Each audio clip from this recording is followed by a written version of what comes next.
안녕하세요. 유튜브를 통해 보험에 대해 쏙쏙히 알려줄게 보험입니다. 이번에 이야기해볼 내용은 지난 영상에 이어 간병보험에 대해 이야기해볼까 합니다. 먼저 간병보험이란 장기 요양 등급에 따른 진단금 지급뿐만 아니라 간병인을 구하거나 간병에 필요한 물품을 구입 시 매달 지급되는 보험금에 대한 특약을 같이 가지고 있는 보험 상품입니다. 그렇기 때문에 단순히 치매보험처럼 치매에 대해서만 보험금 지급이 아닌 치매 진단 포함하여 생활의 어려움의 정도에 따라 등급을 나누고 있습니다. 장기 요양 등급 판정을 받기 위해선 65세 이상 어르신이거나 65세 미만이지만 노인성 질병, 치매, 뇌혈관성 질환, 파킨슨병을 가진 자를 자격으로 요하며 국민건강보험공단 지사를 방문이나 우편, 팩스, 인터넷 등으로 신청이 가능합니다. 해당 본인이 신청하거나 대리인을 통하여 신청도 가능합니다. 단 65세 미만의 노인성 질환을 가진 대상자는 서면으로 신청하시고 인터넷 신청은 불가능합니다. 노인성 질환으로 인하여 신청하실 경우 노인성 질병 증명 서류가 필요한데요. 진단서 또는 의사 소견서가 필요합니다. 이러한 심사를 통하여 1에서 5등급으로 나누게 됩니다. 여기 표를 보시게 되면 1에서 5등급을 나누는 간단한 표입니다.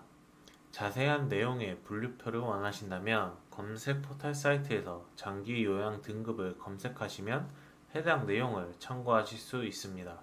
장기 요양 등급은 치매의 CDR 등급과는 다르게 CDR 등급에선 정도의 심각함이 높아질수록 등급의 숫자 또한 높은 것이 특징이었다면 장기 요양 등급은 정도의 심각함이 높아질수록 등급의 숫자는 낮아집니다.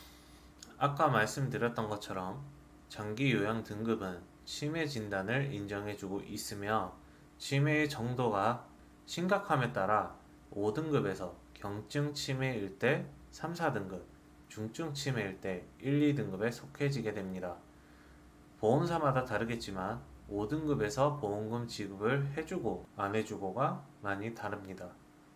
치매와는 별개로 신체 기능, 인지 기능, 행동 변화, 간호처치, 재활 등 각 항목에 대한 자립으로 해결할 수 있는지, 도움이 부분적으로 필요한지, 완전한 도움이 필요한지, 운동장애가 없는지, 부분적으로 운동장애가 있는지, 완전한 운동장애가 있는지 등 정신적, 신체적 문제가 있는지 없는지까지 판단하여 요양 등급을 내리고 있습니다. 간병보험에선 치매보험과 마찬가지로 등급별 진단금이 중요할 뿐만 아니라 간병비, 생활비 혹은 지원비가 중요합니다. 그 이유는 요양 등급을 진단받고 요양원을 가거나 자가에서 요양을 하며 간병인을 부르거나 두 가지의 선택지에 놓이게 됩니다.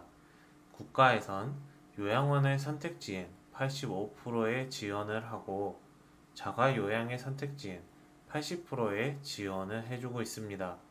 나머지 15%와 20%는 자기 부담금이죠.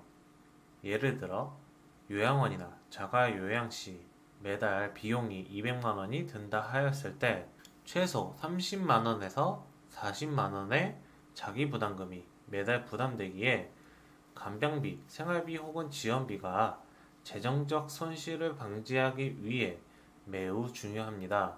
그래서 간병비, 생활비 혹은 지원금 특약을 통해 자기 부담금을 커버할 수 있게 하는 게 중요합니다.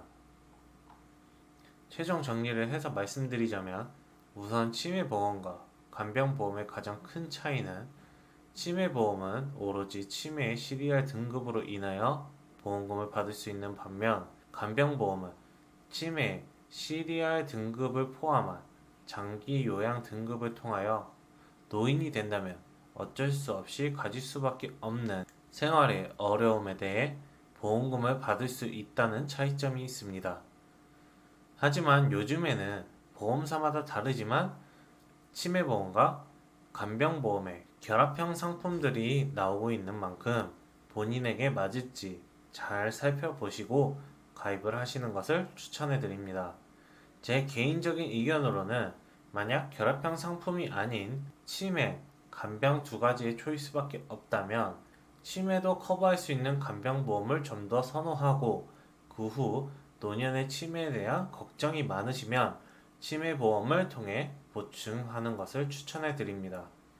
여기까지 치매보험과 간병보험에 대해 더 자세하게 이야기해 드릴 수 있지만 가능한 쉽게 간단히 이해할 수 있게 설명해 드렸습니다. 다음 영상으로는 질병 후유 장애가 이 둘 보험과 어떤 연관성이 있고 질병 후유 장애 특약이 이 둘 보험에 왜 중요한지 말씀드릴까 합니다. 그럼 여기까지 알려줄게 봄이었습니다. 다음 영상으로 찾아뵙겠습니다.